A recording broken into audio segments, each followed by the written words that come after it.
nga namang nakapag-inform sa akin na ganito pala ang view kapag nakapag-bangs. Hindi ko masyado makita si Liam. Bangs pa mo. Dahil hindi pa nga naayos yung sasakyan ni Nick, ayan, kami nag-commute na muna. Kaya naman kung saan-saan nagaw yung aking bangs. Dito nga pala si Liam sa kabila niyang school. Medyo wala pa nga sa mood nung umaga. Parang yung bangs ko lang wala sa mood ngayon. Hindi kasi ako nakapaligo. Medyo late na nga kaming nagising, kaya ayan. Sabi ko nga sa bangs ko, makisama ka, hindi na tayo hinahangin, umayos ka na. Umalis nga kaming walang breakfast, kaya eto, dito na nga kami nag-breakfast. Syempre, coffee is life. Dito na nga kami tumambay ni Mudra dahil medyo malamig na dun sa school ni Liam. Parang ang brave nitong aking kape. Mas matapang pa sabihin na niyo, Cherry. Ayun, no? Tamang-tama, may sipa. Eto nga yung paborito kong ino-order dito. Yung kanilang chicken dito, in fairness, ang sarap naman kasi talaga. Inuna ko na nga itong pansit. Medyo marami-rami pala tong na-order namin. Naka-promo daw kasi ito. In fairness naman, ang sarap ng pansit nila ngayon, ha? Pati nga itong kanilang siomay, aba? Improving. After 2 hours nga ay tapos na nga ang session ni Liam. May nakita pa nga kami ditong maliit na kuting. Pero parang kuneho kung tumalon. Kung makita lang to ni Nick, baka iuwi. Sobrang amo pa niya. Binigyan ko nga ng kaperanggot na biskwit ni Liam kaso ayaw niya. Paglabas nga ni Liam, medyo wala sa mood. Pero nung nakita yung pusa, ayan, may pasayaw-sayaw pa. Mukhang may nag-aalaga naman sa kanya dito. Kaya sabi ko kay Liam, naku, walang iuuwing pusa. At dito na nga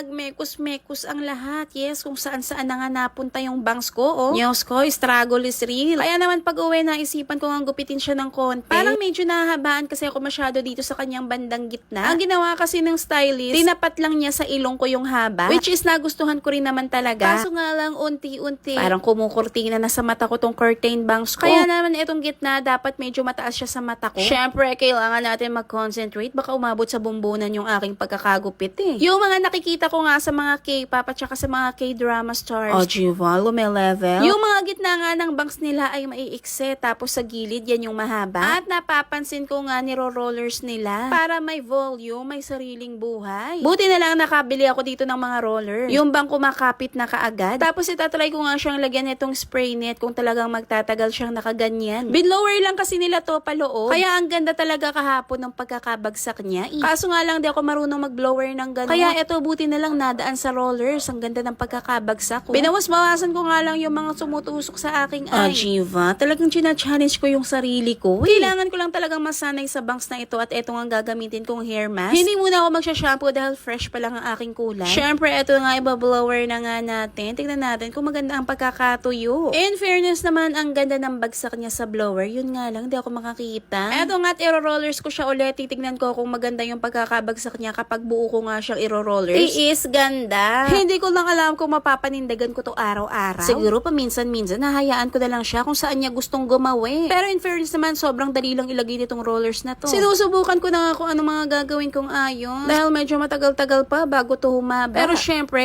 enjoyin ko muna ang aking bangs. Ayun, no? Sandali ko lang yan ni rollers. Volume na kaagad. In fairness naman, kapag ka ni rollers mo siya, ang dali lang niyang i-manage. Kuhang-kuha talaga yung mga kulot-kulot sa gilid eh. Para lang ulit akong nagpasalon. At ang ngay, nakapag-withdraw na naman dito sa aking nilalaro. Para makapag-start nga, ay fill outan nyo lamang yan. Pagka-open nyo nga, ay napakadami ditong laro. Syempre, isang paalala po, ito yung hindi pang bata at swertihan pa rin. Ito nga yung kinakaliwan ko ngayon dito dahil napakadali lang manalo. Lahat nga ng natatamaan mo dyan ay equivalent to coins. Syempre, dito tayo sa malaking isda dahil pag malaking isda, malaki rin ang mapapanalunan. At ganun-ganun nga lang, hindi inaasahan ako'y biglang nagkaroon ng tukyaw. Ang maganda pa dyan, pwede mo agad ma-withdraw yung napanalunan mo. Punta ka lang dito at fill outan nyo lang yan. Ganun lang din kapag gusto mong magdagdag ng coins. Pili ka lang dyan at pwede ka nang makapag-cash in. At para mas maganda ang kita, pwede kang mag-agent, mag-iya ka lang na maglalaro at palagay yung referral ID. O, ganyan lang ha, walang galawan. O siya, yan lang muna for today mga ka-fam.